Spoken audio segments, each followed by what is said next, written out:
Buat teman-temanku yang baru gabung, bisa cek di playlist untuk urutan videonya, dan bisa juga cek di playlist untuk judul barunya. Bab 1092, Membeli Hati Orang-orang. Akan tetapi karena itu perintah penasihat militer, dia akan melaksanakannya saja. Karena selama ini perintahnya tidak pernah salah, satu kali pun tidak. Ya, kata Adagu dengan hormat. Keluarga Wu. Ledakan. Di ruang belajar, kepala keluarga Wu, Wu Kun, memukul meja dengan telapak tangannya, wajahnya penuh amarah. Xia Qingchen, apakah dia dengan tulus mempersulit keluarga Wuku? Di seberang Wu Kun duduk dua lelaki tua berpakaian sulaman. Salah satu dari mereka bertubuh gemuk dan memiliki tatapan mata yang tajam, sedangkan yang lainnya kurus dan lemah, dan tampak putus asa. Yang bermata tajam adalah ayah Wu Kun, ketua klan sebelumnya. Yang bermata tajam adalah ketua klan kedua sebelumnya. Keluarga Wu memiliki aturan yang diwariskan dari generasi ke generasi. Setiap kepala keluarga dapat memegang jabatan paling lama 50 tahun, dan setelah itu, jabatan tersebut harus diwariskan kepada generasi berikutnya yang merupakan junior yang berprestasi. Lebih jauh, hal itu sepenuhnya sesuai dengan prinsip membangun orang-orang yang berbudi luhur tanpa membangun keluarga. Sumber, Novgo.co. Jika putra pemimpin klan sebelumnya tidak kompeten, dia tidak akan diizinkan untuk mewariskannya kepadanya. Sebaliknya, putra lain akan dipilih dari junior lainnya dan generasi tua klan akan memberikan suara untuk memutuskan. Hanya dengan cara ini sebuah keluarga dapat terus sejahtera dan tidak diserahkan kepada seorang junior yang tidak becus dan tidak kompeten, yang mengubur masa depan seluruh keluarga. Di antara generasi junior saat ini, yang paling menonjol seharusnya Wu Xiong. Namun, karena Wu Xiong telah mengkhianati kepentingan keluarga, menyebabkan 3 anggota klan tewas di Lounan dan menyebabkan keluarga menderita kerugian besar, rumah keluarga Wu pernah berada dalam situasi tidak memiliki uang untuk digunakan. Selama masa-masa sulit, para anggota klan bahkan tidak punya makanan untuk dimakan. Dari muda hingga tua, mereka harus bekerja untuk mendapatkan uang. Untungnya, kemampuan Wu Kun sangat kuat. Dia mengambil alih keluarga di tengah badai. Dia menerobos wilayah Launan sendirian, tidak hanya mendapatkan kembali kekayaan yang dicuri, tetapi juga membangun hubungan baik dengan pejabat tinggi wilayah Launan, meletakkan dasar bagi perkembangan pesat pedagang binatang iblis terbesar di masa depan. Oleh karena itu, seluruh keluarga Wu mengakui kemampuan kepemimpinan Wu Kun, dan seluruh keluarga mendukungnya dari lubuk hati mereka. Sebaliknya, Wu Xiong tidak lagi disukai oleh generasi yang lebih tua. Dia dikeluarkan karena kejahatannya yang merugikan keluarga. Wu Xiong berulang kali memohon kepada mereka untuk menyelidiki kebenaran, tetapi dia ditolak dengan tidak masuk akal dan diusir dengan dingin. Mata pemimpin klan sebelumnya berkedip-kedip dengan ganas. Orang Xia itu pertama-tama merekomendasikan Wu Xiong ke perbatasan selatan sebagai jenderal tentara perbatasan selatan, dan kemudian mendukungnya untuk berhasil memegang kamar dagang yang begitu besar dan kuat. Memang sangat sulit untuk dihadapi. Awalnya, Wu Xiong hanyalah Wan Xiaoqi di Legiun Pelindung Kota. Belum lagi dia jauh, jabatannya rendah, dan dia tidak menimbulkan ancaman bagi keluarga Wu. Mereka sama sekali tidak menganggapnya serius. Namun sekarang, ia telah dipromosikan menjadi Jenderal Angkatan Darat Perbatasan Selatan. Jabatannya tidak rendah, dan ia sudah dekat. Hal yang paling fatal adalah keluarga Wu dan Qiu Wanjin di kota timur yang baru didirikannya telah bergabung untuk memasuki dunia bisnis.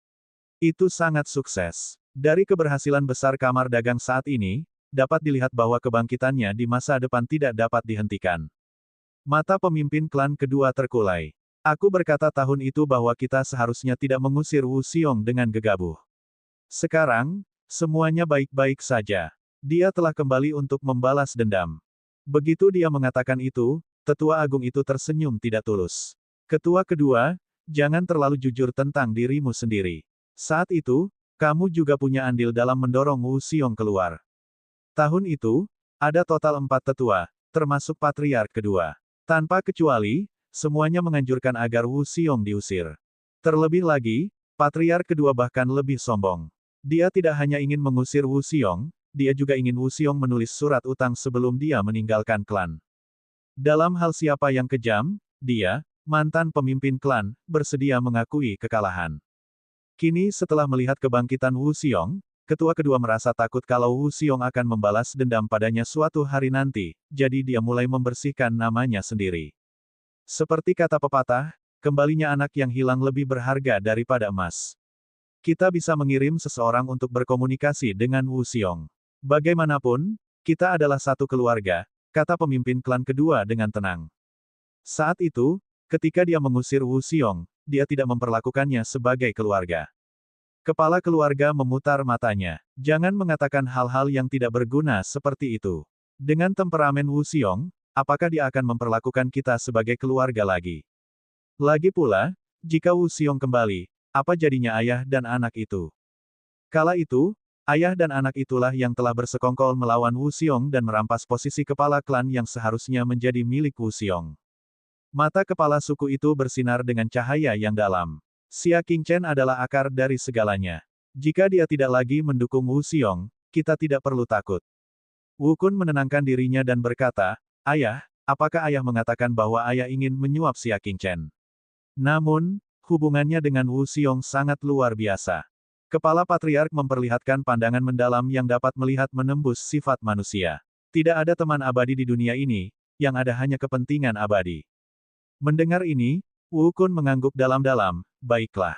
Aku mengerti. Aku akan menyiapkan hadiah besar dan pergi untuk memberi penghormatan kepadanya." Di sisi lain, Xia Qingchen yang tadinya ingin kembali ke hutan terpencil untuk mengawasi kultivasi pasukan, malah berbalik dan menuju ke City Lord Manor.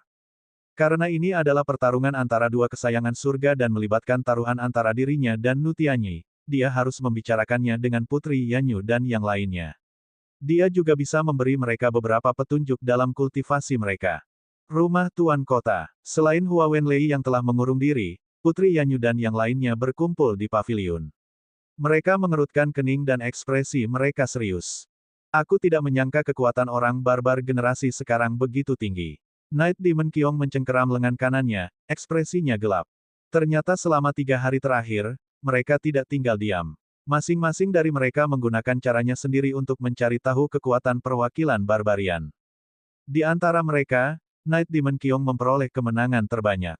Ia menggunakan identitas seorang pria bertopeng untuk menerobos masuk ke area peristirahatan perwakilan barbarian dan bertarung dengan salah satu pemuda barbarian. Akibatnya, pemuda barbar itu menjadi sangat kuat dan melukai lengannya dalam 10 gerakan. Berdasarkan apa yang kau lihat saat itu, apa status orang ini di antara para pemuda barbar? Putri Komandan Yanyu merenung. Jika pihak lainnya adalah pemimpin pemuda barbar, maka itu tidak akan mengejutkan. Aku tidak tahu. Itu adalah pertemuan 1 lawan 1, jadi aku tidak bisa memastikan identitasnya, tapi, bagaimana mungkin seseorang yang bisa melukaiku adalah orang biasa? Night Demon Qiong berkata dengan percaya diri. Meskipun dia bukan pemimpin, dia tetap salah satu dari 3 teratas. Beberapa dari mereka mengangguk tanda setuju. Ras barbar hanya memiliki tubuh fisik yang kuat, tetapi mereka tidak pandai menggunakan berbagai teknik bela diri. Orang yang melukai brankas iblis malam seharusnya memiliki status yang sangat tinggi. Kita harus berhati-hati dalam pertempuran 5 hari lagi. Orang barbar muda itu lebih kuat dari yang kita duga. Tapi tidak perlu terburu-buru, kata Night Demon Qiong. Saat itu, dengan dukungan Hua Wenlei, kemenangan kita seharusnya tidak perlu diragukan lagi. Kepercayaan diri terbesar mereka kali ini adalah yang terkuat di antara mereka, Hua Wenlei. Dengan dia, itu sudah cukup untuk menghalangi orang-orang barbar. Saat mereka tengah asyik berbincang-bincang, mereka semua berdiri menyambut Xia Qingchen saat melihatnya masuk. Saya di sini hari ini untuk memberitahu semua orang tentang suatu masalah. Dia memberitahu mereka tentang taruhan yang dibuatnya dengan Nutianyi dan berkata, saya serahkan taruhan ini kepada semua orang. Terimalah hadiah-hadiah kecil ini. Dia memberi masing-masing dari mereka sebotol air mata air spiritual untuk membantu mereka memahami. Selain itu, saya ingin melanjutkan arahan yang saya berikan kepada Anda terakhir kali, dan memberikan beberapa arahan dalam pertempuran Anda berikutnya, sehingga Anda memiliki peluang menang yang lebih tinggi. Xia Qingchen berkata. Yuren sangat gembira mendengarnya. Setelah bimbingan Xia Qingchen, teknik bela diri mereka jelas meningkat. Sekarang setelah mereka memiliki 5 hari bimbingan pribadi, mereka akan maju pesat dalam segala aspek. Hanya setan malam Qiong yang tertawa, aku akan melewatinya, tetapi kultivasi saudaramu terlalu tinggi. Kau tidak bisa memberiku petunjuk apapun. Saudara Xia, jangan khawatir. Aku akan memenangkan taruhan itu kembali untukmu dalam 5 hari. Bab 1093, memberikan petunjuk lagi. Merasakan kecerobohannya, Xia Qingchen mengingatkannya, Saudara Ye, jangan ceroboh. Aku sudah melihat budak militer mereka, Tian Yi, dan dia bukan orang biasa. Karena dia sendiri yang memimpin tim, dia pasti yakin akan menang. Meskipun dia hanya mendengar tentang Nu Tianyi, dia dapat merasakan bahwa pria ini berbeda dari para jenius lainnya di dunia manusia. Dia memiliki kedewasaan dan kebijaksanaan yang jauh melampaui usianya, begitu pula dengan kecerdasannya yang mendalam. Ia datang ke wilayah Launan dengan identitasnya yang terhormat sebagai penasihat militer Launan.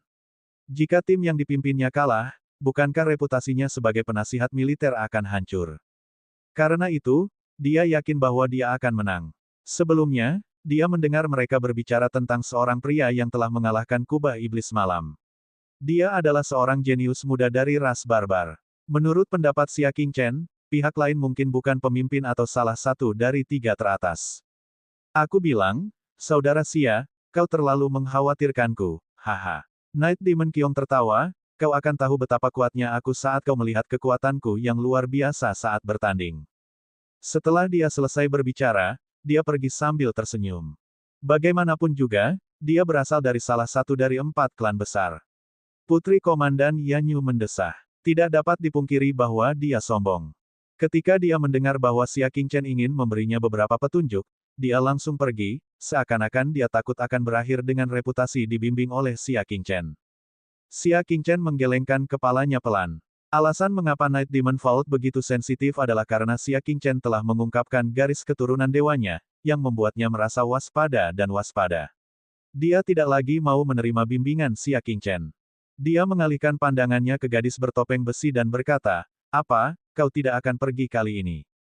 Terakhir kali burung itu datang untuk memberi petunjuk, Nona Yu Tingtong ini pergi tanpa mengucapkan sepatah kata pun. Dia tidak mau membiarkan Xia Qingchen memberinya petunjuk. Di bawah wajah besi Yu Tingtong, matanya yang jernih berkedip-kedip cerdik dan dia mengerucutkan bibir merahnya. Tentu saja aku pergi. Kemarin, dia kebetulan melihat Zhang Xiaofeng bertanding dengan seorang rekan tanding bela diri dari kediaman Tuan Kota. Dia terkejut menemukan bahwa teknik bela diri Zhang Xiaofeng sangat luar biasa dan tampaknya berada di alam kesempurnaan. Dulu, dia sangat yakin bisa mengalahkan Zhang Xiaofeng, tetapi dia kehilangan kepercayaan dirinya setelah melihatnya kemarin. Meskipun kultivasi Zhang Xiaofeng tidak meningkat, kekuatan teknik bela dirinya telah meningkat pesat, menyebabkan kekuatannya meningkat pesat. Setelah bertanya beberapa kali, mereka mengetahui bahwa Xia Qingchen lah yang telah membimbing mereka. Hal ini menyebabkan Yu Tingtong terkejut sekaligus menyesal. Dia terkejut bahwa teknik bela diri Zhang Xiaofeng telah mencapai tahap sukses besar hanya dengan waktu bimbingan yang singkat pada binatang terbang itu. Yang disesalkannya adalah hubungannya dengan Xia Qingchen tidak baik, dan dia tidak punya cara untuk meminta bimbingannya. Sekarang mereka tiba-tiba mendengar bahwa Xia Qingchen akan memberi mereka petunjuk lagi, bagaimana mungkin mereka tidak khawatir. Dia ingin bersikap seolah-olah tidak terjadi apa-apa dan menguping di samping. Siapa yang tahu bahwa Xia Qingchen akan bertanya padanya dengan sengaja? Bagaimana mungkin dia masih punya muka untuk tetap tinggal di sini? Bukankah itu hanya bimbingan? Aku tidak peduli. Yu Tingtong kecewa, tetapi dia tidak mengakui kekalahannya. Dia maju selangkah dan berjalan pergi dengan wajah dingin. Namun, saat dia hendak pergi, Xia Qingchen mengulurkan lengannya dan menghalanginya. Kau tidak ingin mencoba. Harga diri Yu Tingtong sangat kuat. Dia menyingkirkan tangan Xia Qingchen dan berkata, aku tidak peduli. Dia menggerakkan kakinya, tetapi jelas bahwa dia tidak seteguh sebelumnya, dan langkahnya penuh dengan keraguan. Melihat bagaimana dia ingin dibimbing tetapi tidak mau mengakuinya, Xia Qingchen tersenyum. Ada hutang yang selalu ingin aku lunasi denganmu. Utang apa? Jantung Yu Tingtong berdebar kencang dan dia menghindari tatapannya. Xia Qingchen perlahan berdiri. Kamu mungkin lupa. Kamu yang mendorongku ke tebing di perbatasan utara, kan? Tanyanya. Mendengar hal ini, Putri Yanyu dan yang lainnya dengan bijaksana menjauh. Mereka selalu merasa aneh bahwa Xia Qingchen tidak pernah membuat masalah dengan Yu Tingtong karena masalah ini. Tampaknya apa yang seharusnya terjadi akan terjadi pada akhirnya. Sebagai orang luar, mereka tidak punya alasan untuk menghentikan Xia Qingchen membalas dendam. Apa yang kamu inginkan? Yu Tingtong berbalik dan menggertakkan giginya. Dia telah menunggu hari ini. Tidakkah kau merasa bahwa kau berutang permintaan maaf padaku? Tanya Xia Qingchen. Yu Tingtong menundukkan kepalanya dalam diam. Setelah waktu yang lama, barulah dia mengangkat matanya dan menatap mata Xia Qingchen. Terima kasih, katanya. Dia tidak merasa bersalah karena binasa bersama Xia Qingchen.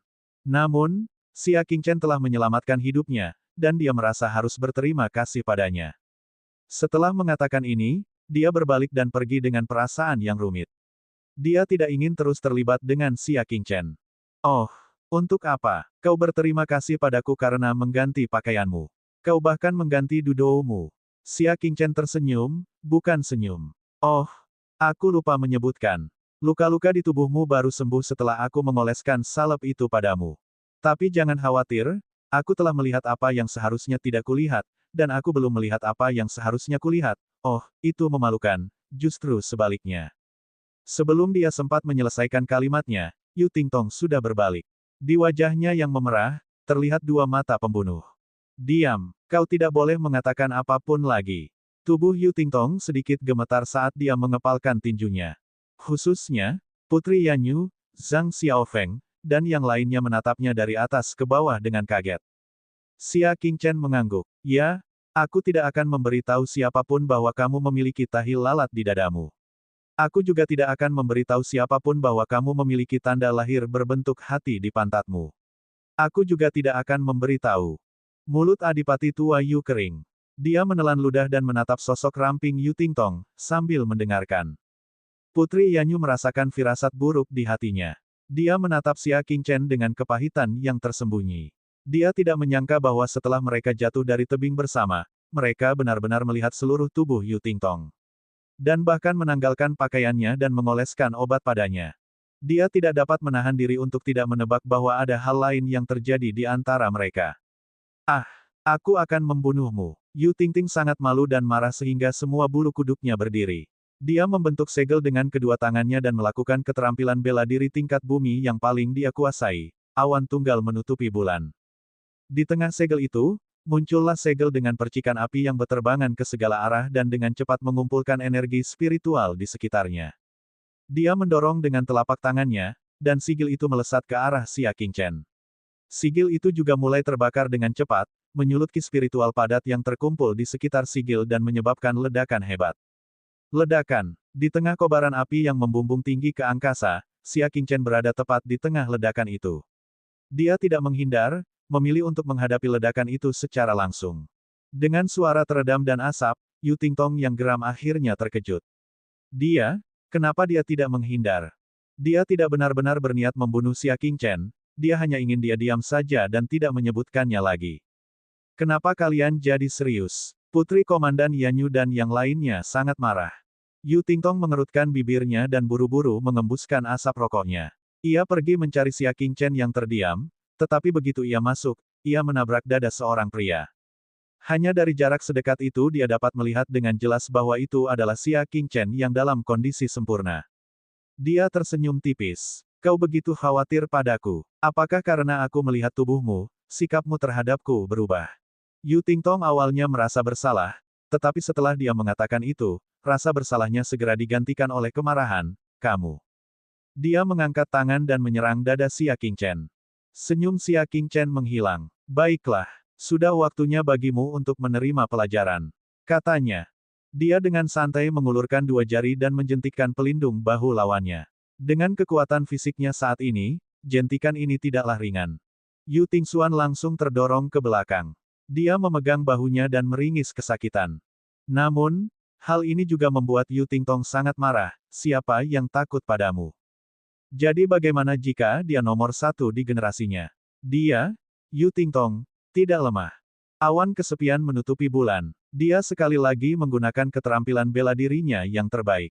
Xia Qingchen berdiri dengan kedua tangan di belakang punggungnya dan berkata dengan tenang, lebih baik tidak mengeluarkan teknik bela diri yang dangkal. Dia mengulurkan tangan kanannya dan di bawah tatapan terkejut Yu Tingtong, dia membentuk segel dengan satu tangan dan membentuk segel awan tunggal yang menyelimuti bulan. Satu-satunya perbedaannya adalah segelnya 3 kali lebih besar dari milik Yu Tingtong. Maju, Xia Qingchen menunjuk jarinya dari jauh, dan sigil itu langsung menyerap semua ki spiritual dalam radius setengah mil. Bab 1094, menggunakan kelembutan untuk mengatasi kekerasan. Sebuah bola energi spiritual tebal dengan diameter 5 kaki melayang naik turun di sekitar segel tersebut. Percikan api keluar dari segel itu. Selama segel itu dinyalakan, ia dapat meledakkan massa udara yang sangat besar ini. Pada saat itu, bukan saja Yu Tingtong yang akan terluka, tetapi semua yang ada di dalam paviliun juga akan meledak. Yu Tingtong menatap bola ki spiritual di tangan Xia Qingchen dengan kaget. Kemudian dia melirik bola ki spiritualnya sendiri dan benar-benar bingung. Seolah-olah dia ragu apakah dia sedang bermimpi. Awan tunggal menutupi bulan, adalah warisan unik dari keluarga Yu. Mustahil mempelajarinya di tempat lain. Bagaimana Xia Qingchen mempelajarinya? Terlebih lagi, dia telah melakukannya dengan sempurna, bahkan lebih mendalam dari Yu Hualong, kepala keluarga. Xia Qingchen menjentikkan jarinya, dan segel rahasia itu membubung tinggi ke angkasa, meledak ribuan kaki di udara, memancarkan cahaya api yang besar. Dia menatap Yu Tingtong dengan kedua tangan di belakang punggungnya dan berkata dengan acuh tak acuh, hanya sedikit kemampuan ini. Yu Tingtong sangat terpancing emosinya dan memutuskan untuk menarik kembali teknik bela dirinya. Dengan sekali hentakan kakinya yang seperti teratai, teknik gerakannya secepat seekor angsa. Teknik gerakannya tidak buruk, mencapai 1.300 kaki dengan satu langkah. Dia hampir mengejar Xia Qingchen, yang belum mengolah kulit Buddha dan tulang jahat. Kengci. Ketiga jari pada tangan kanannya masing-masing mengembunkan untaian kekuatan bintang yang sangat kuat dan mengarahkannya ke tubuh bagian atas Xia Qingchen. Tubuh Xia Qingchen berkedip pelan, dan dengan mudah menghindari teknik jari itu. Namun, entah sejak kapan tangan kiri Yu Tingtong mengepal, ia berubah menjadi teknik tinju dan meninju ke arah punggung Xia Qingchen. Xia Qingchen bahkan tidak menoleh, dia mengangkat sikunya dan menangkis tinju itu. Ledakan. Yu Tingtong hanya bisa merasakan tangan kirinya seperti menghantam besi tajam, sakitnya bukan main. Namun, serangannya tidak berhenti. Dia mengaitkan kaki kanannya dan menendang ke arah tubuh bagian bawah Xia Qingchen. Dalam waktu singkat, ia telah memamerkan teknik jari, teknik tinju, dan teknik kaki. Selanjutnya, mereka saling terkait dan sangat terampil dalam menggunakannya. Dalam pertarungan jarak dekat, dia tak terkalahkan di antara mereka yang levelnya sama, dan hanya sedikit yang mampu menandinginya. Namun, orang yang ditemuinya adalah Xia Qingchen. Kaki Xia Qingchen menjepit kaki mungilnya. Dia akhirnya menurunkan tangannya yang berada di belakang punggungnya. Tangan kirinya mencengkeram tangan kiri lelaki itu yang hendak ditariknya, sedangkan tangan kanannya mencengkeram leher lelaki itu dan mengangkatnya. Keduanya berada dalam posisi yang agak aneh. Punggung Xia Qingchen menghadap Yu Tingtong, namun dia telah sepenuhnya menaklukkannya, menyebabkan Yu Tingtong tidak dapat bergerak. Akan tetapi, Yu Tingtong bukan saja tidak menyerah, dia malah menyeringai jijik. Bibir merahnya tiba-tiba terbuka dan mengeluarkan pisau sepanjang 1 inci. Mulutnya hanya berjarak kurang dari 2 inci dari leher Xia Qingchen. Pada jarak sedekat itu, bahkan seorang dewa dari surga yang mencakup segalanya akan kesulitan untuk bereaksi. Mata Putri Yanyu dan yang lainnya menyipit. Pada saat ini, mereka bahkan tidak punya waktu untuk berteriak kaget. Mereka hanya bisa menyaksikan bilah kecil yang membuat Xia Qingchen lengah melesat ke lehernya. Akan tetapi, di saat kritis itu, Xia Qingchen malah menoleh ke samping dengan cara yang aneh dan menggunakan mulutnya untuk menggigit pisau kecil yang diludahkan itu. Sisi lain pisau itu masih berada di mulut Yu Tingtong. Keduanya tampak sedang memegang benda yang sama di mulut mereka. Ditambah dengan postur tubuh yang aneh, keadaan di antara mereka menjadi ambigu. Putri Komandan Yanyu melihat ini dan diam-diam mengalihkan pandangannya. Pandangannya tidak yakin. Xia Qingchen melepaskan kakinya. Pada saat yang sama, dia menggunakan sikunya untuk menusuknya, menghantam perutnya dengan keras. Yu Tingxuan sangat kesakitan sehingga dia membungkukkan pinggangnya. Mulutnya secara alami mengendur, dan dia melepaskan pisaunya. Xia Qingchen meludah dengan kuat, dan pisau kecil itu melayang mundur, menusuk ke tanah. Kemampuan bela dirimu biasa saja, kemampuan bertarungmu biasa saja, dan kekuatanmu secara keseluruhan juga biasa saja. Sepertinya keluarga Yu tidak mengajarimu dengan serius. Komentar Xia Qingchen. Dengan yayasan keluarga Yu, jika dia dilatih dengan benar, Yu Tingtong seharusnya tidak hanya memiliki kekuatan sebanyak ini. Xia Qingchen teringat bekas luka yang dilihatnya di dada Yu Tingrui saat membantunya berganti pakaian. Wajahnya tampak merenung. Jangan terlalu sombong. Saat kultivasiku selesai, aku akan bertanding denganmu. Yu Tingtong menahan rasa sakit dan berkata. Tanpa diduga, Xia Qingchen mengepalkan tinjunya dengan acuh tak acuh. Siapa yang memberitahumu bahwa kita sudah selesai dengan hutang kita? Setelah dia selesai berbicara, dia melayangkan pukulan. Yu Tingtong menahan rasa sakit dan melawan. Dia mengangkat tinjunya dan menyerang secara langsung. Namun, bagaimana Yu Tingtong bisa menghalangi tubuh dan jiwa Xia Qingchen? Tekanan berat yang tak tertahankan segera datang dari tinjunya yang halus. Tidak hanya tinjunya terdorong ke belakang, tetapi bahkan sendi sikunya terkilir karena kekuatan yang besar, membuat suara retakan ringan. Tidak hanya itu, Xia Qingchen bahkan berbalik dan menendang dadanya. Dengan suara berderak, sederet tulang rusuknya patah. Saat tubuhnya terlempar, sosok Xia Qingchen berkedip seperti kilat. Dari bawah ke atas, dia menggunakan lututnya untuk mendorong dengan kuat. Suara retakan keras terdengar lagi. Tulang belakang Yu Ting patah. Ledakan. Dia jatuh tak berdaya ke tanah dan mengerang pelan. Wajah kecilnya di balik topeng itu dipenuhi rasa sakit yang hebat. Namun, dia menggertakkan giginya dan bahkan tidak mengerutkan kening. Dia berkata dengan susah payah, "Semuanya, aku akan mengembalikannya padamu." Kebencian karena mendorongnya jatuh dari tebing dan kebaikan karena menyelamatkan hidupnya semuanya terimbangi. Gou Gongyu dan Zhang Xiaofeng terdiam. Xia Qingchen terlalu kejam, bukan? Dia biasanya orang yang murah hati, tetapi mengapa hari ini dia begitu pendendam dan kejam? Xia Qingchen dengan dingin melirik Yu Tingtong yang terbaring di tanah dan tidak bisa bergerak.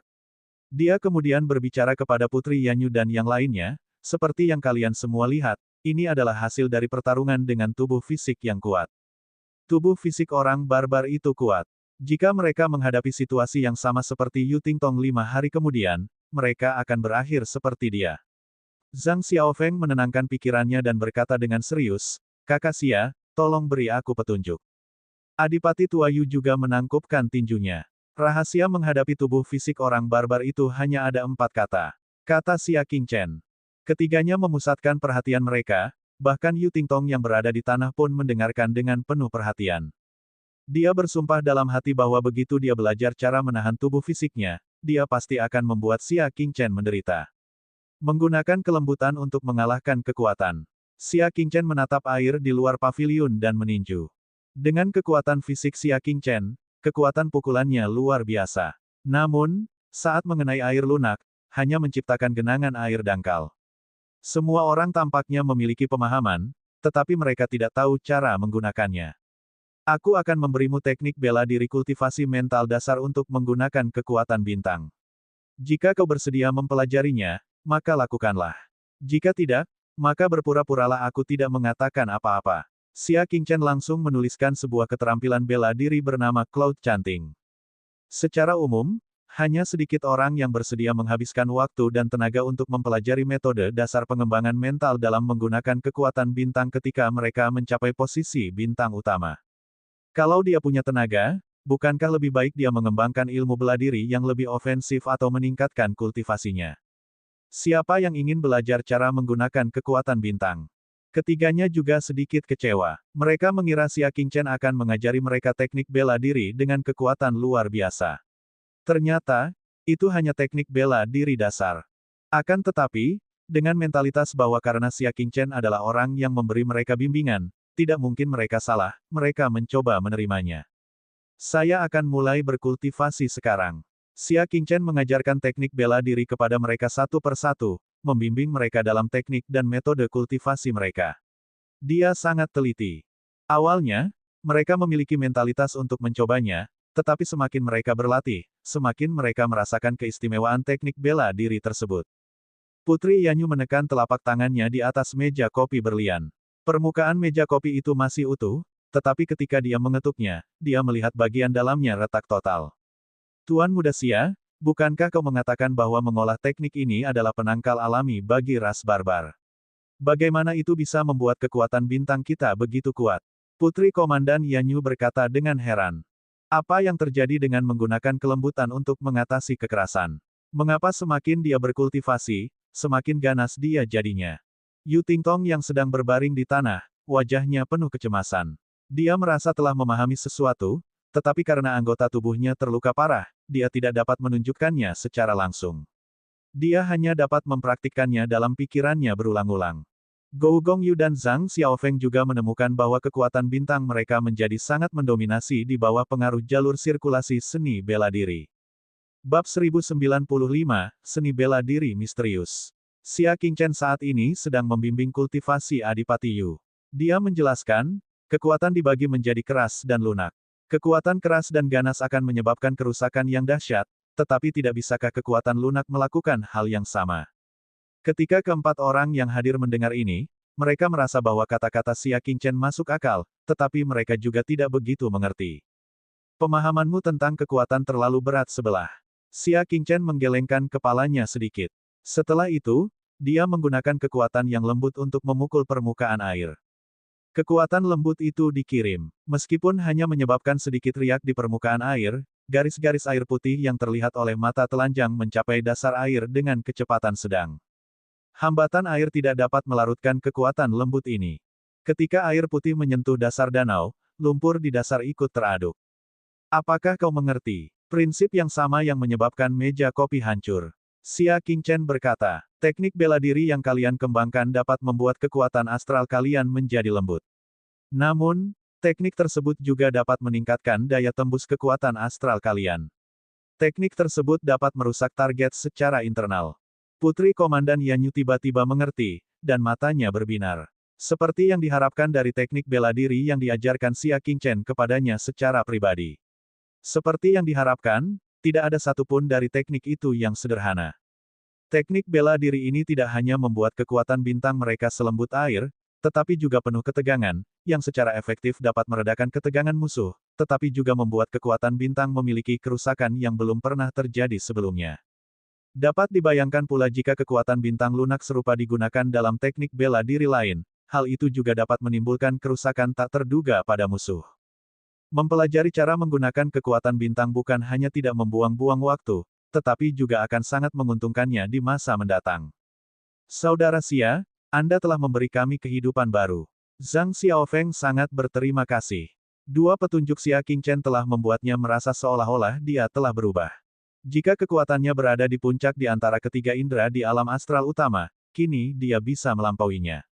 Dia yakin bahwa jika dia menyempurnakan penggunaan kekuatannya, dia akan mampu bersaing dengan keempat indera dari alam astral utama dan bertarung di atas levelnya. Adipati Tua Yu juga sangat gembira, dan dia berkata dengan penuh rasa terima kasih, jangan khawatir, kakak Xia. Pada hari pertarungan, aku akan bertarung dengan nyawaku dan memenangkan pertandingan untukmu. Tidak perlu disebutkan Putri Yanyu, yang matanya yang indah bersinar dengan cahaya yang menyala-nyala. Sekarang, semakin dia memandang Xia Qingchen, semakin dia merasa bahwa Xia Qingchen bisa dikatakan sempurna. Tidak ada yang perlu dikritik dalam segala hal, dan dia adalah kekasih yang ideal. Namun, dia tidak yakin dengan perasaannya. Dia tidak tahu apakah itu cinta atau penghargaan. Teruslah berlatih. Jika kamu bekerja keras selama 5 hari yang tersisa, kamu seharusnya dapat mencapai tingkat tertentu. Xia Qingchen berkata. Dia kemudian menggendong Yu Tingtong dan membawanya kembali ke ruang rahasia. Ledakan. Dia melemparkannya ke tempat tidur dengan santai. Benturan itu menyentuh tulang dan ototnya, menyebabkan dia terkesiap kesakitan. Dia melihat ke lingkungan yang tidak dikenalnya dan berkata dengan gelisah, apa yang kamu lakukan? Xia Qingchen mengeluarkan belati yang memancarkan cahaya dingin dan meniupnya dengan lembut. Suara belati yang jernih dan dingin terdengar santai. Tubuh Yu Tingtong menyusut, tetapi dia tidak takut, aku salah menilai kamu. Dulu, ketika dia mendorong Xia Qingchen ke tebing, Xia Qingchen bukan saja tidak bunuh diri ketika dia terluka, dia bahkan menyelamatkan hidupnya. Saat itu, dia pernah merasa bahwa Xia Qingchen adalah orang yang murah hati dan saleh. Dia dan keluarga Yu lah yang salah paham terhadap Xia Qingchen. Sekarang, tampaknya dia masih terlalu naif. Apa yang disebut kemurahan hati itu hanyalah kepura-puraan. Begitukah? Xia Qingchen datang ke sisinya, mengangkat belati, dan dengan cepat menusukkannya ke bawah. Yu Tingtong memejamkan mata dan menyambut kematiannya dengan tenang. Dia berkata dengan dingin, aku akan membayarmu, kita tidak berutang apapun mulai sekarang. Namun, rasa sakit yang dibayangkannya tidak muncul. Sebaliknya, yang terdengar adalah suara mendesis yang keras. Dia membuka matanya dan melihat bahwa belati Xia Qingchen tidak menusuk tubuhnya, tetapi menusuk pakaiannya dan dengan cepat merobeknya. Ah, kamu, apa yang kamu lakukan? Yu Tingtong tidak takut mati, tetapi dia takut dipermalukan. Tentu saja, kata Xia Qingchen tanpa ekspresi. Aku di sini untuk mengobati lukamu. Jika aku ingin membunuhmu, aku tidak akan menyelamatkanmu dari dasar tebing, katanya setelah terdiam sejenak. Aku melukaimu tadi agar kau bisa merasakan kekuranganmu dalam bertarung dengan orang-orang barbar. Dia memprovokasi dia dengan kata-katanya untuk mendorong dia menerima bimbingannya. Kali ini, pertarungan antara dua kultivator melibatkan pertaruhan Xia Qingchen. Setiap peserta harus meningkatkan kekuatan mereka. Itulah sebabnya dia meluangkan sedikit upaya untuk membimbingnya secara pribadi. Berhenti, berhenti. Aku tidak ingin kau menyembuhkanku. Wajah Yu Tingtong memerah, dan matanya hampir berkaca-kaca. Pa, Xia Qingchen mengangkat tangannya dan menepuk pantatnya yang bergoyang. Diam. Seketika, seluruh tubuh Yu Tingtong menegang. Seluruh tubuhnya mulai bergetar dan bahkan giginya bergemeletuk. Seolah-olah ada aliran listrik yang menjalar dari pantatnya ke seluruh tubuhnya, menyebabkan tubuhnya mati rasa dan kaku, serta ia kehilangan perasaan apapun. Kau, Yu Tingtong tergagap, pikirannya benar-benar kosong. Aku sudah melihatnya, kata Xia Qingchen dengan tenang. Tidak masalah jika aku menontonnya lagi. Setelah berkata demikian, dia segera melepaskan tubuh bagian atasnya lalu mengeluarkan obat penyembuh khusus dan mengoleskannya. Ketika dia mengaplikasikannya di dadanya, dia lebih memperhatikan bekas luka di sisi kiri dadanya. Jejak cahaya berkedip di matanya. Kamu masih melihat. Yu Tingtong melotot ke arah Xia Qingchen dan hampir menangis. Xia Qingchen mengalihkan pandangannya dan mengoleskan obat pada lukanya seolah-olah tidak terjadi apa-apa. Setelah selesai, dia menarik selimut menutupinya dan duduk di sampingnya untuk menunggu selama 1 jam. Kemudian, dia memeriksa lagi tulang rusuknya yang patah. Yang mengejutkan adalah tulang rusuknya yang patah telah pulih lebih dari separuhnya. Perlu diketahui, bahkan jika tulang Xia Qingchen patah, ia akan membutuhkan waktu setengah bulan untuk pulih. Namun, Yu Tingtong hanya membutuhkan waktu 1 jam. Ini bukan karena salepnya, tetapi karena tulang gu miliknya sangat istimewa. Seperti yang diharapkan, sedikit pemahaman muncul di mata Xia Qingchen. Dia menatap Yu Tingtong dalam-dalam dan berkata, kamu bukan dari keluarga Yu, kan? Yu Tingtong hampir tidak bisa menggerakkan tubuhnya. Dia bersandar di sudut dinding dan membungkus dirinya dengan selimut. Mata merahnya menatap tajam ke arah Xia Qingchen. Pertanyaan ini terlalu bodoh, aku tidak ingin menjawabnya. Dia adalah jenius terkuat dari generasi klan Yu saat ini, dan semua orang tahu itu. Namun, Xia Qingchen benar-benar mengajukan pertanyaan bodoh seperti itu. Xia Qingchen hanya tersenyum dan tidak menyelidiki lebih jauh. Dia mengeluarkan teknik bela diri yang sedang dipraktikkan semua orang di luar dari lengan bajunya dan meletakkannya di tempat tidur. Kemudian, dia langsung menuliskan teknik bela diri di tempat. Namun, dia ragu-ragu sejenak sebelum perlahan-lahan meletakkannya di depan tempat tidurnya.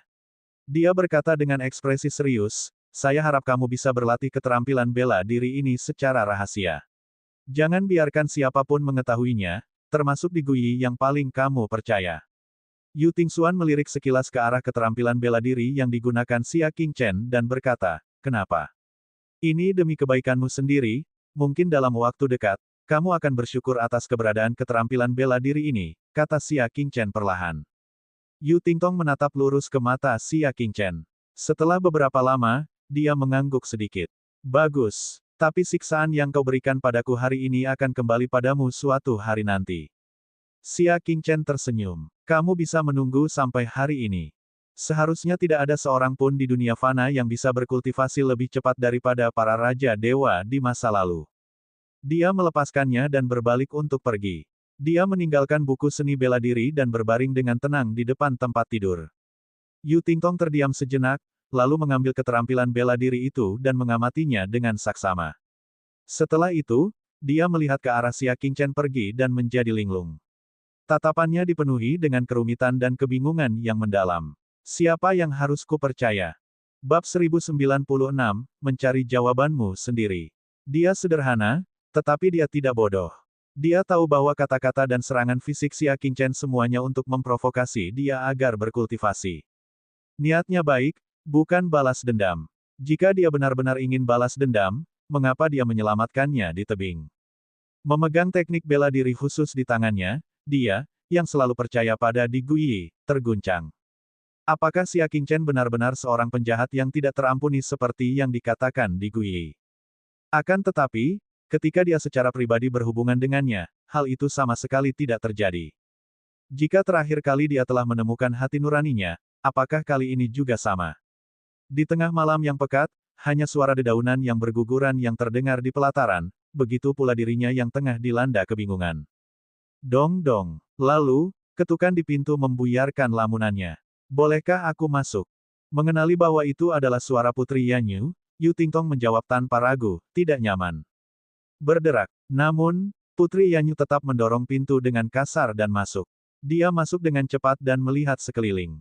Ketika dia melihat pakaian yang berantakan dan robek di samping tempat tidur, ekspresinya menjadi tidak wajar. Yu Tingtong tidak bisa menahan diri untuk mengencangkan selimutnya dan berkata dengan ketidakpuasan, sejak kapan sang putri menjadi begitu kurang sopan? Putri Komandan Yanyu mendesah. Apakah dia ingin melakukan ini? Dia menggelengkan kepalanya sedikit, merasakan perasaan tertekan dan frustrasi yang tak dapat dijelaskan. Apa hubunganmu dengan Xia Qingchen? Petik 2. Hah. Mata Yu Tingtong di bawah topeng besi berkedip seolah dia telah menemukan sesuatu. Mengapa kamu bertanya? Aku bertanya padamu. Tatapan mata Putri Komandan Yanyu kehilangan ketenangannya yang biasa dan menjadi tajam. Setiap orang memiliki harga dirinya sendiri, dan Yu Tingtong tidak terkecuali. Pertanyaan Putri Yanyu membuatnya merasa bimbang. Dia menatap Putri Yanyu yang sudah kehilangan ketenangannya, lalu mengangkat bahu. Itu sama saja dengan hubungan yang pernah kamu lihat. Ada pakaian robek di tanah, dan bahkan pakaian dalam tergeletak diam di tanah. Apakah perlu dikatakan hubungan seperti apa yang mereka miliki? Ledakan. Kau pasti menggunakan cara curang untuk menangkapnya, kan? Putri Komandan Yanyu sangat marah. Kesannya terhadap Xia Qingchen adalah dia tidak mudah dekat dengan wanita. Bagaimana mungkin dia tertarik pada wanita yang berwajah besi sepanjang hari? Dia pasti telah menggunakan cara yang tidak tahu malu di dasar tebing hari itu untuk membuat Xia Qingchen menerimanya. Hah, ekspresi Yu Tingtong berubah dingin, Putri Yanyu. Apakah pantas bagimu untuk memfitnah wanita suci seperti ini? Di mata dunia, Putri Komandan Yanyu seharusnya bersikap tenang, anggun, dan mulia, serta bukan orang yang pencemburu. Putri Komandan Yanyu sedikit sadar, yang mengingatkannya pada identitasnya sebagai Putri Komandan. Dia menyembunyikan hilangnya kendali diri di wajahnya dan tidak bisa menyembunyikan suasana hatinya yang buruk. Maaf, aku hanya mencari jawaban. Jawaban apa? Tanya Yu Tingxuan. Putri Komandan Yanyu menatap bahunya yang seputih salju dan kemudian pakaiannya yang berantakan di tanah. Dia menertawakan dirinya sendiri. Aku sudah menemukannya. Jika dia hanya mengagumi bakat Xia Qingchen, mengapa dia khawatir tentang hubungan antara mereka berdua, sampai-sampai dia tidak tega untuk berkultivasi dan datang ke sini untuk menyelidiki. Mengapa dia begitu marah karena dia tahu tentang hubungan mereka? Oh, kalau begitu selamat, kata Yu Tingtong santai. Dalam senyum meremehkan Putri Yanyu, ada jejak kepahitan yang menyebar ke lubuk hatinya. Selamat, tapi mengapa aku tidak bisa merasa bahagia sama sekali? Dia tersenyum sedih dan pergi dengan kepala tertunduk. Melihat dia akan pergi, Yu Tingtong tidak berani membiarkan dia salah paham tentang hubungannya dengan Xia Qingchen. Jika ini menyebar, dia tidak akan bisa menjelaskannya sendiri. Aku tidak punya hubungan apapun dengan Xia Qingchen. Dia hanya di sini untuk memulihkan diri. Jangan bicara omong kosong di depan umum. Hah, Putri Komandan Yanyu, yang hendak melangkah keluar pintu, tiba-tiba berhenti. Wajahnya, yang tadinya muram, kini berseri-seri lagi. Dia berbalik dan berlari kembali untuk memegang bahu Yu Tingtong. Seperti bibit kering yang merindukan hujan dan embun, dia bertanya dengan mendesak, benarkah? Kamu tidak berbohong. Xia Qingchen adalah. Yu Tingtong menepis tangannya dan mengerutkan kening, dengan statusku dan Xia Qingchen, apa yang bisa kita lakukan? Xia Qingchen dan keluarga Yu punya dendam lama. Hati Putri Komandan Yanyu yang hampir hancur segera pulih. Wajahnya dipenuhi senyum yang menenangkan, seperti seorang gadis kecil yang telah menemukan harta karun yang hilang. Mata Yu Tingtong berkedip dan dia bertanya, Putri, kamu menyukai Xia Qingchen. Pikirannya terungkap, ekspresi bahagia Putri Yanyu langsung menghilang dan dia kembali tenang seperti biasa. Bagaimana kamu tahu? Jika kamu tidak mau mengakuinya, lupakan saja. Yu Tingtong tidak peduli dengan perasaan Putri Yanyu. Namun, izinkan aku mengingatkanmu, Xia Qingchen adalah pria yang sudah menikah. Kamu tidak punya kesempatan. Semua orang tahu bahwa istri Xia Qingchen adalah seorang prajurit Istana Enam Fan, Jiang Xuexin. Kecuali Putri Komandan Yanyu bersedia menjadi selir dan melayani suami yang sama. Akan tetapi, dari ekspresinya setelah mengetahui kalau Xia Qingchen dan Yu Tingtong punya hubungan, terlihat jelas kalau dia tidak terima kalau Xia Qingchen dibagi dengan orang lain. Suami istri macam apa kita ini kalau tidak punya perintah orang tua dan tidak ada kata-kata mak comblang? Kata Putri Komandan Yanyu ringan. Dia telah lama mendengarnya dengan jelas dan tahu bahwa pernikahan Xia Qingchen dan Jiang Xuexin hanyalah kesalahpahaman. Mereka bukan benar-benar suami istri. Yu Tingtong terkejut. Bahkan setelah semua yang dikatakan, Putri Komandan Yanyu masih belum menyerah. Dia tidak dapat menahan diri untuk bertanya apakah Xia Qingchen benar-benar berharga. Dia pernah mendengar bahwa di balik tabir Putri Yanyu, ada kecantikan yang dapat menyebabkan kehancuran suatu negara. Tidak ada pria di dunia yang dapat memikat matanya. Apakah Xia Qingchen benar-benar begitu hebat hingga layak mendapat kegigihan Putri Yanyu? Beristirahatlah dengan baik, aku akan pergi. Putri Komandan Yanyu berdiri dan berkata. Yu Tingtong mencoba menahannya, tunggu sebentar. Bolehkah aku bertanya sesuatu? Silakan bicara. Putri Komandan Yanyu menatap Yu Tingtong, yang beberapa tahun lebih muda darinya, dengan ekspresi lembut. Xia Qingchen, orang macam apa dia? Yu Tingxuan mengerutkan bibirnya. Inilah kebingungan terbesar dalam hatinya. Kau harus mencari sendiri jawabannya. Putri Komandan Yanyu tersenyum. Tidak bisakah kau memberitahuku saja? Yu Tingtong mendengus kekanak-kanakan, kenapa kau harus berpura-pura misterius? Putri Komandan Yanyu dengan lembut menarik selimut menutupinya dan menutupi bahunya yang terbuka. Dia selembut seorang kakak perempuan. Xia Qingchen di mata orang yang berbeda-berbeda.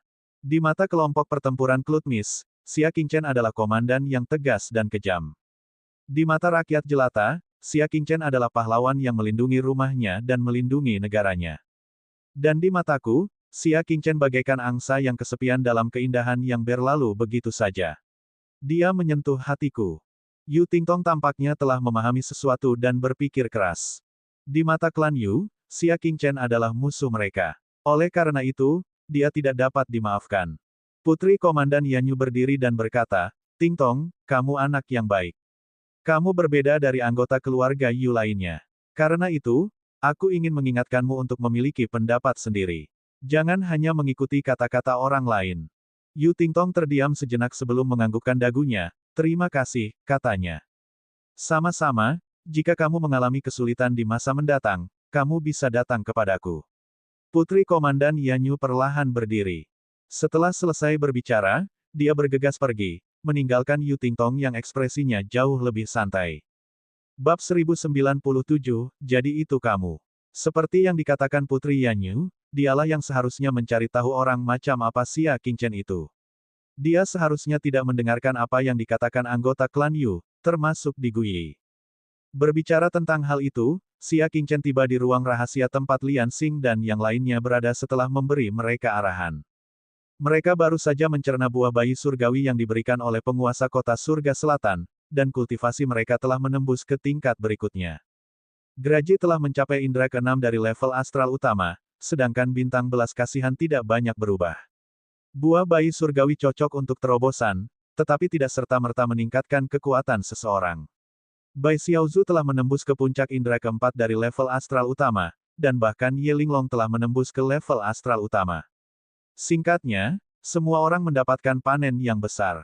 Satu-satunya pengecualian adalah Lian Xing. Sialang, aku bahkan tidak sehebat anjing mati sekarang. Lian Xing cemberut, wajahnya penuh keluhan. Terlebih lagi, Bai Xiaozu juga akan menyusulnya. Ini adalah sesuatu yang tidak dapat diterima oleh Lian Xing. Graji tergeletak di tanah dan mengunyah tulang. Ia mengangkat kepalanya dan menatap dengan pandangan menghina seperti anjing. Kau bicara seolah kau tidak pernah lebih kuat dariku. Sumber, Novgo.co. Anjing sialan, kapan aku tidak lebih kuat darimu? Hei, gadis bau, kau bahkan tidak menunjukkan keperkasaanmu. Apa kau pikir aku ini anak anjing? Ayo, siapa yang takut pada siapa? Keduanya ingin memulai pertengkaran saat mereka tidak sepakat. Xia Qingchen duduk. Seorang pria dan seekor anjing merasakan bahwa emosi Xia Qingchen tidak benar dan langsung terdiam. Xia Qingchen kemudian berkata, ini bukan istana militer. Tidak ada sumber daya yang bisa digunakan Lian Xing tanpa batas. Saat kita kembali ke kota Liangzhou, aku akan mencari lebih banyak sumber daya untukmu. Tunggu sampai kita kembali ke kota Liangzhou. Wajah kecil Lian Xing tampak sedih seperti balon yang kebanjiran. Juga, aku memakan ini. Xia Qingchen melemparkan saripati binatang iblis yang diperoleh Qiu Wanjin ke dalam tubuhku. Graji yang tengah menggerogoti tulang tiba-tiba menggigil. Sebagai binatang iblis, ia memiliki reaksi naluriah terhadap hakikat binatang iblis. Ia mengangkat kepalanya dan menatap kristal ungu itu, mata anjingnya dipenuhi dengan hasrat yang kuat. Tuan Chen, apa ini? Mengapa aku merasa darahku mendidih di depannya? Orang dapat melihat dengan mata telanjang bahwa bulu putih salju Graji berdiri. Gumpalan ki iblis dilepaskan dari pori-porinya secara tak terkendali dan diserap oleh kristal ungu. Intisari yang ditinggalkan oleh binatang iblis yang gagal menembus level bulan purnama, jawab Xia Qingchen. Mendesis. Semua orang yang hadir terkesiap, dan Bai Xiaozhu berseru kaget, apakah legenda binatang iblis bulan purnama di wilayah launan itu benar? Dia pernah melihat sebuah rahasia di Istana Wen. Seekor binatang iblis yang mendekati bulan purnama muncul di perbatasan antara wilayah Lounan dan Liang. Binatang itu hanya menampakkan diri sesaat, tetapi telah menyebabkan kebakaran hutan dan menghancurkan ribuan hektar hutan. Sialang, jangan bilang kristal ini untuk anjing mati agar bisa menerobos lagi. Kata Lian Xing dengan cemburu. Xia Qingchen menggelengkan kepalanya. Namun, sebelum Lian Xing bisa mengatur napasnya, dia melanjutkan, terobosan kultivasi adalah hal kedua. Yang penting adalah membiarkan Grudge bermutasi dan berevolusi menjadi binatang iblis tingkat tinggi. Lian Xing mengepalkan tangannya karena cemburu. Mungkinkah itu bisa menjadi anjing terbang? Mata Xia Qingchen berbinar, itu mungkin tidak terjadi. Arah mutasi terkait dengan atribut pemilik esensi binatang iblis. Jika pihak lain adalah binatang iblis tipe terbang, bukan tidak mungkin bagi Grudge untuk menjadi anjing terbang. Mendengar ini, Lian Xing tampak cemburu saat dia menarik lengan baju Xia Qingchen. Sialang, aku juga mau satu. Dia dan si Graji selalu setara satu sama lain. Sekarang, dia melihat si Graji semakin kuat dari hari ke hari, sementara dia sendiri tidak membuat kemajuan apapun. Kesenjangan psikologis semacam ini sangat menyiksa. Jika kau tidak keberatan berubah menjadi binatang iblis, aku bisa memberimu setengahnya, jawab Xia Qingchen. Aku tidak keberatan, kata Lian Xing sambil tersenyum. Xia Qingchen mengulanginya lagi. Kalau begitu, apakah kau ingin tubuhmu ditutupi sisik? Atau apakah kau ingin tubuhmu ditutupi bulu binatang iblis? Atau apakah kau ingin tubuhmu ditutupi nanah beracun? Aku tidak menginginkannya lagi. Lian Xing memikirkan penampilannya setelah berubah menjadi binatang iblis dan menggigil. Aku menjadi sangat jelek, bagaimana aku bisa pantas untuk sialang? Sambil berbicara, dia menerkam punggung Xia Qingchen dan memeluk lehernya, berkata dengan penuh kasih sayang, sialang, apakah kamu tega melihat seekor anjing mati bersikap sombong di hadapanku di masa depan? Sambil berbicara, dia sengaja menempelkan dadanya ke punggung Xia Qingchen dan bahkan berpura-pura menghembuskan napas seperti anggrek. Xia Qingchen mendorongnya. Aku sudah mengatakannya. Kita akan membicarakannya saat kita kembali ke kota Liangzhou. Ujarnya. Sumber daya yang bagus seperti esensi binatang iblis hanya bisa ditemukan tetapi tidak bisa dicari. Orang-orang di perbatasan selatan tidak mengenalnya, dan tidak mudah untuk menemukan sumber daya seperti itu. Berkultivasilah dengan tenang, jangan bercita-cita terlalu tinggi. Xia Qingchen berdiri dan pergi, menuju hutan terpencil untuk mengawasi kultivasi anggota sukunya. Sialang sudah tidak mencintaiku lagi. Lian Xing mencibirkan mulutnya yang kecil dan berkata dengan nada menyedihkan. Namun, dia tidak benar-benar mengeluh. Xia Qingchen sudah memberinya terlalu banyak barang, dan dia tidak punya hak untuk memintanya tanpa batas. Aku akan memikirkan caranya sendiri. Dia melingkarkan lengannya di bahu Bai Xiaozhu dan berkata, ayo pergi. Ayo pergi ke pasar untuk bertanya. Ini adalah ibu kota perbatasan selatan, dan ada banyak hal baik di sini. Aku ingin berkultivasi. Bai Xiaozhu tergagap. Dia benar-benar tidak berani berkeliaran di tempat yang asing seperti ibu kota perbatasan selatan.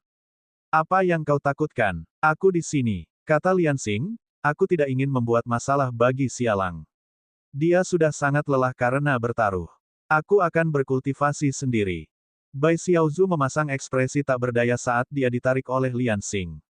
Pada waktu itu, Di luar istana Tuan Kota di Kota Surga Selatan, sebuah kereta yang telah menunggu kedatangannya justru berbalik dan pergi setelah Xia Qingchen meninggalkan istana itu. Di dalam mobil, selain kepala keluarga Wu, Wu Kun, ada juga putranya, Wu Yan, yang wajahnya tampak kacau. Yaner, apakah kamu yakin bahwa orang yang melukaimu adalah Xia Qingchen? Wajah Wu Kun tampak sangat muram. Hari ini, dia membawa hadiah berharga untuk mengunjungi Xia Qingchen, berharap dapat menjalin hubungan baik dengannya. Wu Yan juga ingin mengikuti mereka dalam perjalanan ini. Dia ingin melihat Xia Qingchen yang legendaris dari jauh. Namun, hasil yang dilihatnya membuatnya marah. Yang disebut Xia Qingchen itu sebenarnya adalah pemuda misterius di peron yang telah menamparnya begitu keras hingga wajahnya begitu busuk dan tidak dapat pulih. Aku akan mengenalinya bahkan jika dia berubah menjadi abu. Wajah Wu Yan berubah penuh kebencian. Saat ini, dia bukanlah manusia ataupun hantu, dan itu semua berkat Xia Qingchen. Wu Kun mengepalkan tangannya erat-erat. Sepertinya kita tidak memiliki sedikit pun kesempatan untuk menggaet Xia Qingchen. Karena permusuhan yang sudah terbentuk begitu besar, tidak ada hadiah sebanyak itu yang dapat menyelesaikannya. Ayah, kau harus membalaskan dendamku. Wajah Wu Yan berubah, aku akan membuatnya membayar harganya. Namun, Wu Kun tetap acuh tak acuh, lupakan saja soal balas dendam. Mulai sekarang, jangan keluar lagi. Tapi wajahku, Wu Yan meraung dengan enggan. Wu Kun menatapnya dengan dingin dan berkata, apakah wajahmu lebih penting atau seluruh keluarga Wu yang lebih penting? Di perbatasan selatan, dari penguasa kota surga selatan hingga rakyat jelata, dia dipuja. Pengaruhnya sebanding dengan Bai Zantian. Apa yang harus kamu lakukan untuk membalas dendam padanya? Dia menghela napas dalam-dalam dan berkata, anggap saja ini sebagai pelajaran. Lupakan semua dendam dan jangan sebutkan lagi. Kecuali, kamu ingin menjadi seperti Wu Xiong saat itu dan diusir dari keluarga Wu. Aku tidak berani, Wu Yan segera menundukkan kepalanya. Namun, di sudut yang tidak bisa dilihat Wu Kun, matanya dipenuhi dengan kebencian yang mendalam. Bab 1098, Dendam Fei Tian. Bagaimana dia bisa melupakan kebencian yang telah menghancurkan hidupnya? Ayahnya lemah dan tidak kompeten, dan dia takut pada Xia Qingchen. Namun, dia, Wu Yan, tidak. Dalam sekejap mata, beberapa hari telah berlalu. Dalam beberapa hari terakhir, dia telah bepergian bolak-balik antara rumah tuan kota dan hutan liar, memberikan instruksi kepada Putri Komandan Yanyu dan pasukannya. Kedua belah pihak telah melaksanakan tugas mereka dengan sempurna. Setelah 5 hari pelatihan keras, 100 pembudidaya lainnya yang tidak dapat mengimbangi para pembudidaya lainnya tersingkir dari unit awal yang beranggotakan 500 orang. Sisanya yang 400 orang semuanya di atas rata-rata dan kultivasinya cukup baik. Diperkirakan dalam 10 hari, mereka akan dapat meninggalkan sekitar 300 orang. Sedangkan di pihak Komandan Putri Yanyu, mereka semua memiliki keuntungannya masing-masing. Sumber, Novgorod.co. Xia Qingchen menggunakan kekuatan tubuhnya dan meninju ke arah dada Putri Yanyu. Yang terakhir mengedarkan kekuatan lembutnya, dan kekuatan bintang di tubuhnya mengembun menjadi pusaran di telapak tangannya untuk menghadapi serangan itu secara langsung. Puci, ketika kekuatan tinju Xia Qingchen yang kuat dan ganas bertemu dengan kekuatan lembut dari pusaran milik lawannya, dia langsung tenggelam ke dalam rawa berlumpur, dan kekuatannya pun berkurang drastis. Setelah itu, tangan kosong Putri Yanyu bagaikan seekor capung yang menyapu permukaan air, mematuk pelan pergelangan tangan Xia Qingchen, menangkis telapak tangannya ke samping dan berhasil menetralkan pukulan ini. Pada saat yang sama, dia menggunakan kekuatan itu untuk berputar mundur seperti kupu-kupu. Posturnya anggun saat dia mundur sejauh 3 sang. Sutra berwarna kristal di luar kerudung beriak seperti air musim gugur. Tuan Muda Xia, siapa di antara kita yang memiliki kekuatan lembut paling dalam? Besok adalah hari kedua belah pihak akan bertanding. Hari ini, Xia Qingchen akan secara pribadi menguji kendali mereka atas kekuatan lunak. Komandan Putri Yanyu adalah usahanya yang terakhir. Menarik telapak tangannya, Xia Qingchen melirik beberapa dari mereka. Dalam hal penguasaan, secara alami kamulah yang terbaik. Dari mereka semua, Putri Yanyu adalah satu-satunya yang mampu menangkis telapak tangannya. Jelas bahwa dia telah mengembangkan kekuatan lembutnya ke tingkat yang tinggi. Senyum Putri Komandan Yanyu selembut angin, tetapi hatinya terasa seperti baru saja meminum madu. Yang membuatnya senang bukanlah seberapa besar kemajuan yang telah dicapainya, melainkan penegasan dari Xia Qingchen. Namun,